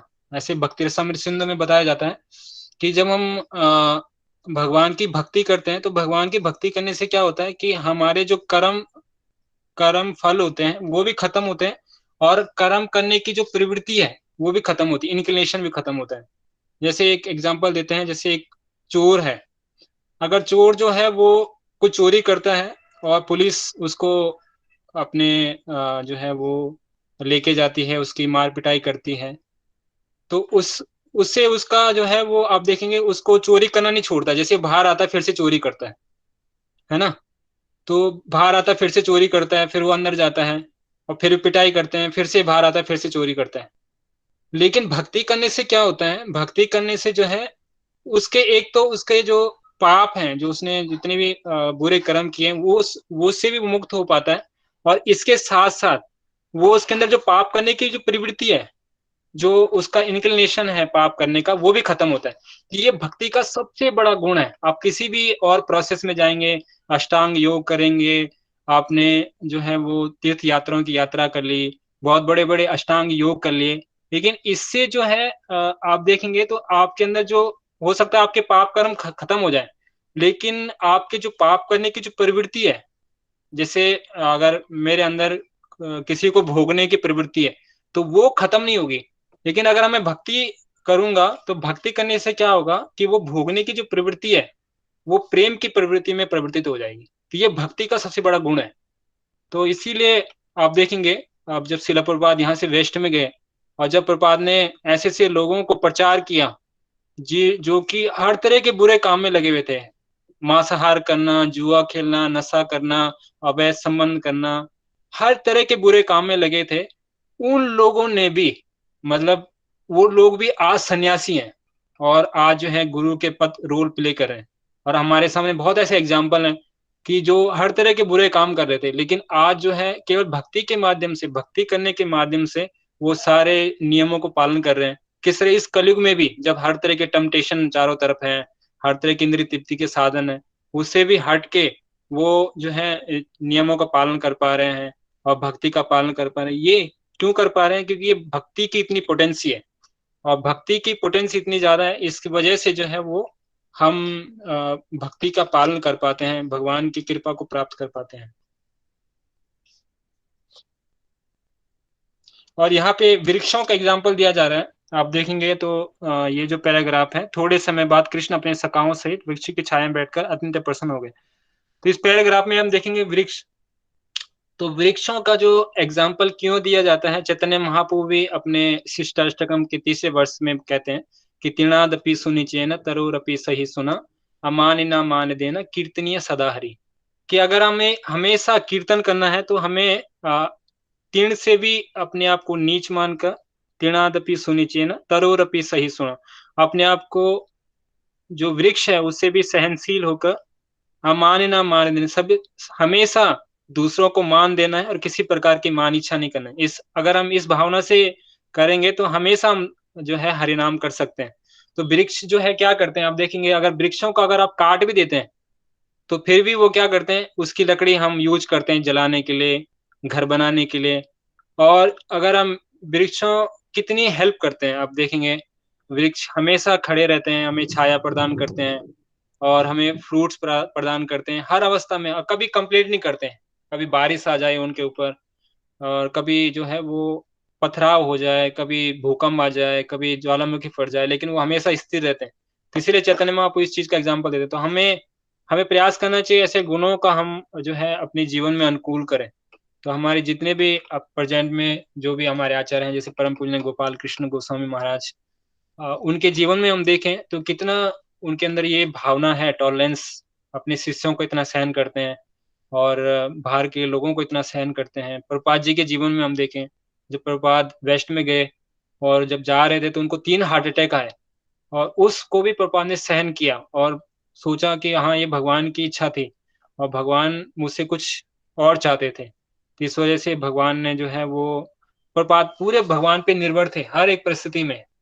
उसी फ्रिज में जहाँ प्रभुपाद गए वेस्टर्न में, जब प्रभुपाद गए थे तो वो एक माताजी के घर पे रुकते हैं, मिस्टर गोपाल अग्रवाल, शैली अग्रवाल।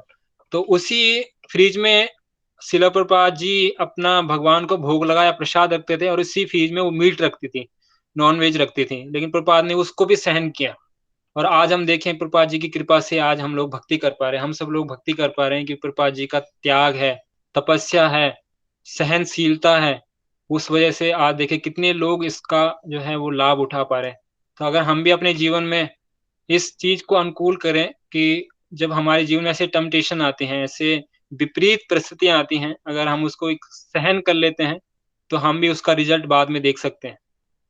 तो इसलिए हमें प्रयास करना चाहिए इन गुणों को, वास्तविक रूप में भक्ति करने का यही अर्थ है कि हम इन गुणों को अपने अंदर डेवलप करें, जो 26 क्वालिटीज़ ऑफ डिवोशनल सर्विस, जो 26 गुण वैष्णव के बताए जाते हैं।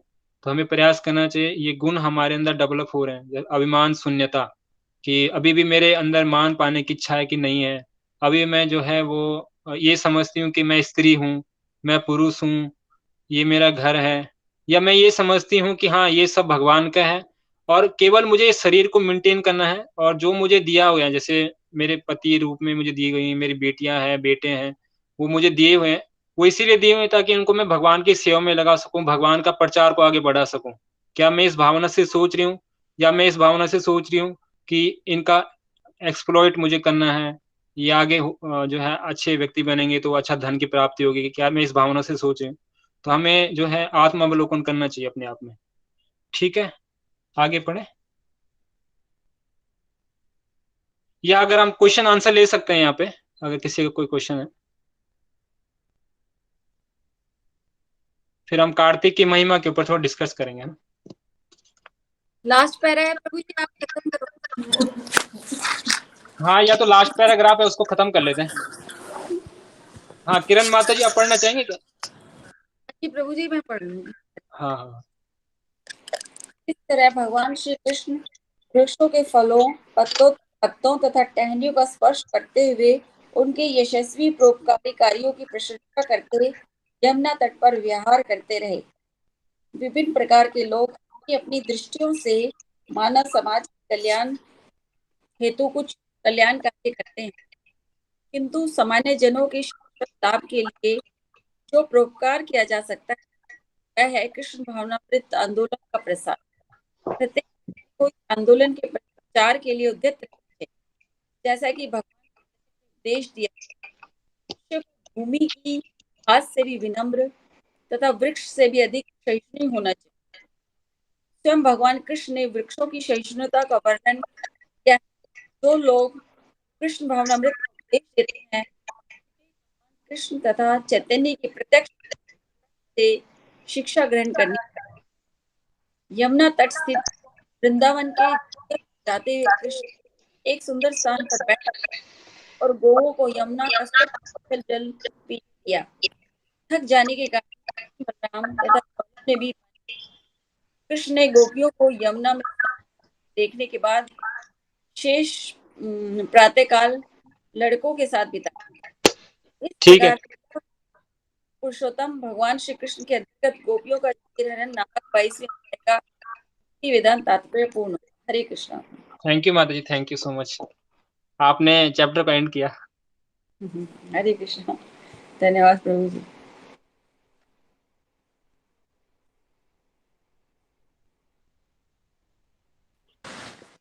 प्रभु जी आप म्यूट हो गए हो,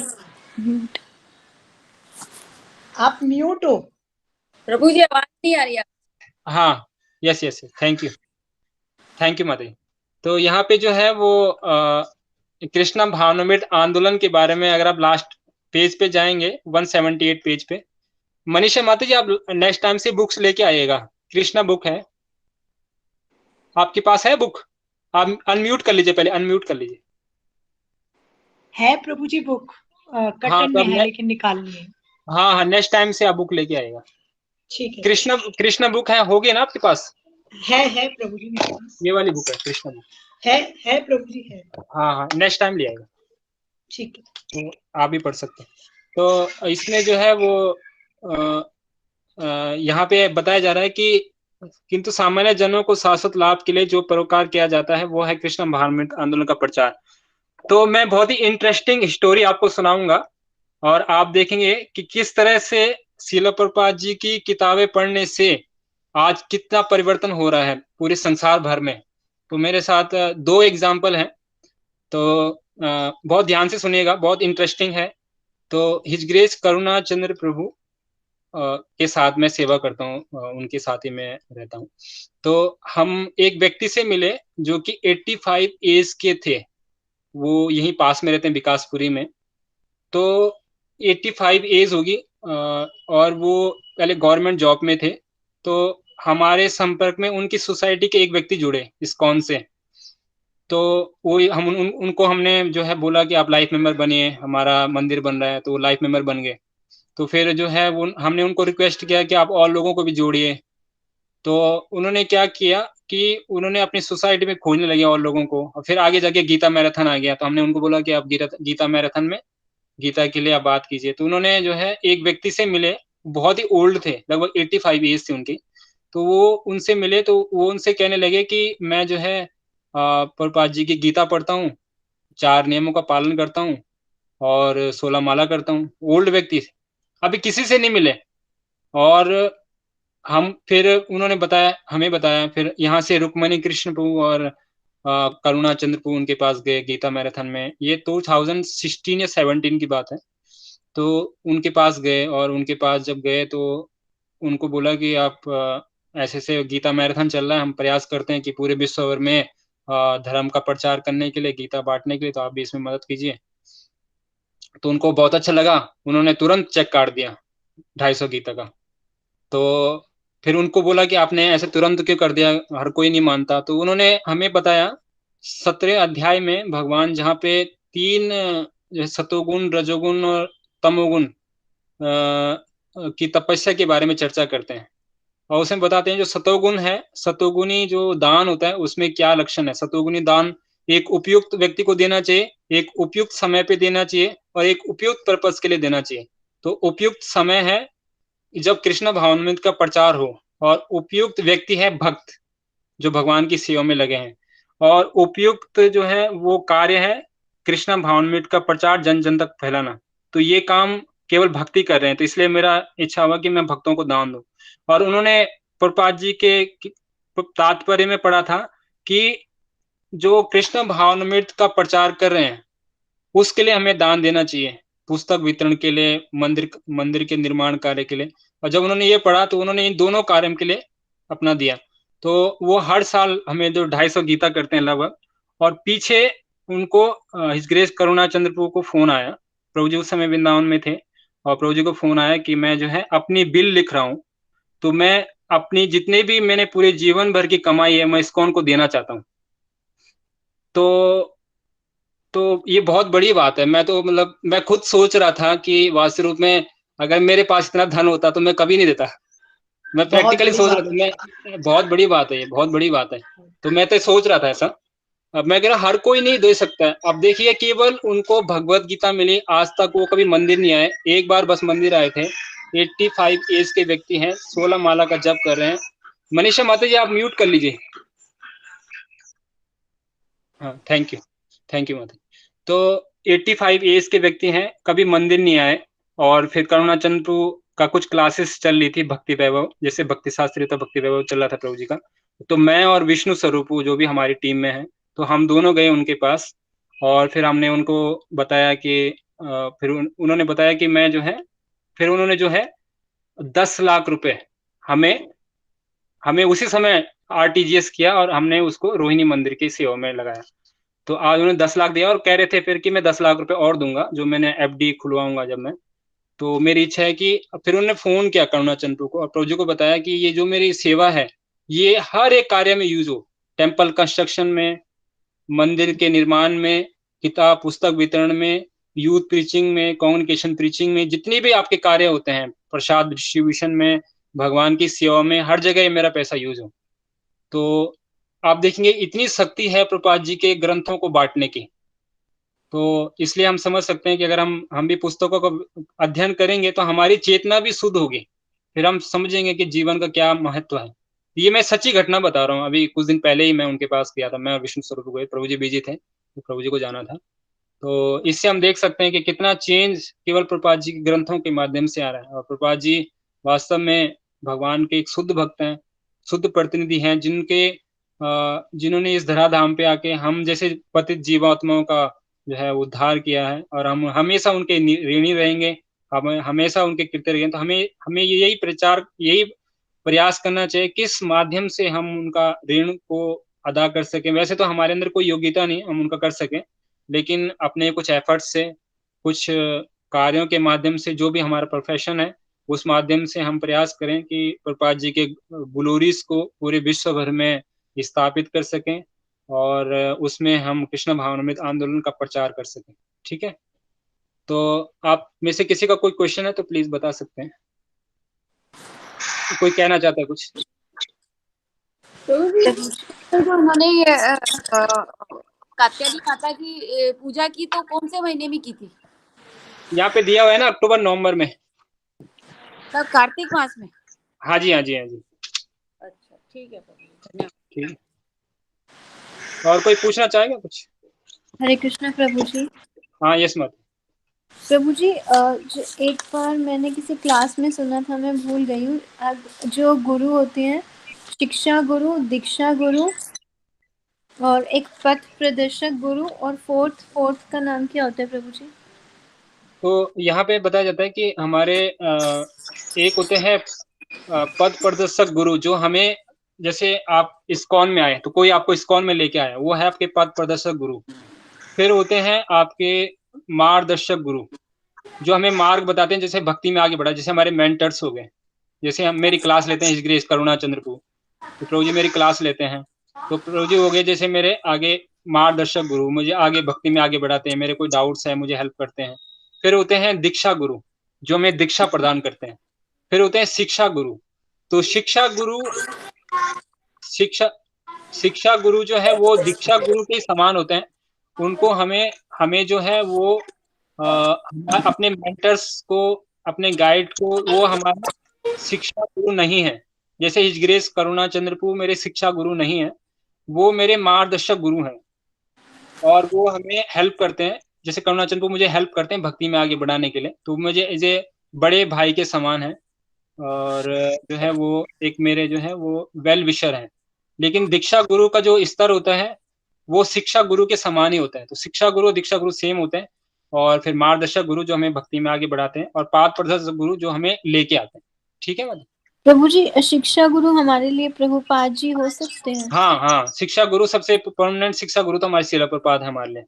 और दीक्षा गुरु जैसे अभी प्रेजेंट में जैसे बहुत सारे दीक्षा गुरु हैं, जैसे परम पूजनीय गोपाल कृष्ण गोस्वामी महाराज, राधानाथ महाराज, राधा गोविंद महाराज, जयपताका महाराज, लोकनाथ महाराज, इस तरह से।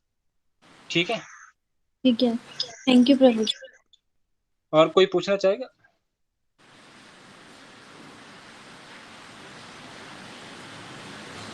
तो कार्तिक के बारे में चर्चा कर सकते हैं। कार्तिक का बहुत ही पवित्र महीना चल रहा है, और सभी भक्तों से मेरा निवेदन है कि रोज दीपदान करें। दीपदान में बताया जाता है कि अगर हम दीपदान करते हैं तो दीपदान का क्या महत्व है, ये ग्लोरीज ऑफ कार्तिक मंथ में पढ़ रहा था। When one offer a lamp during the Kartik month he sends many thousand of millions birth precious in half in I blank.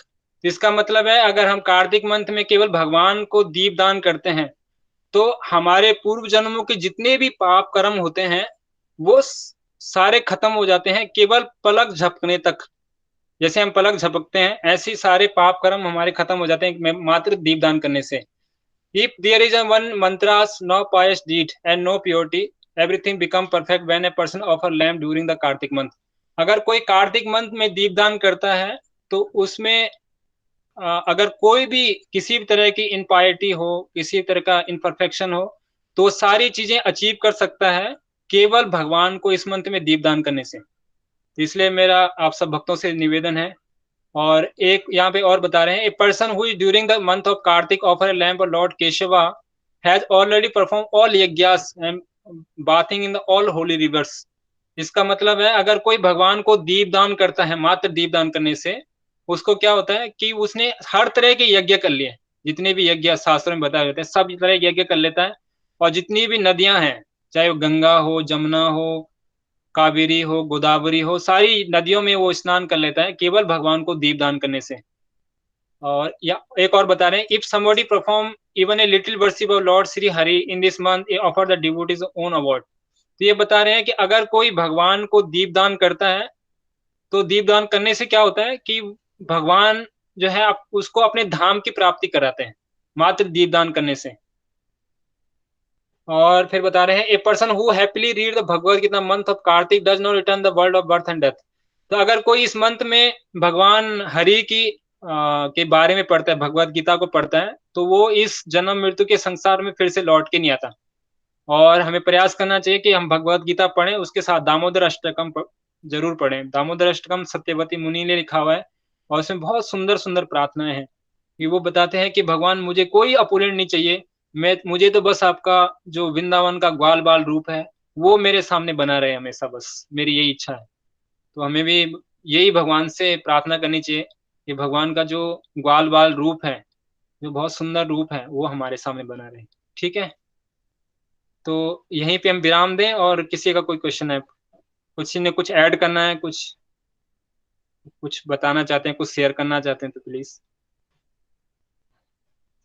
Manisha माता जी आप कुछ शेयर करेंगे?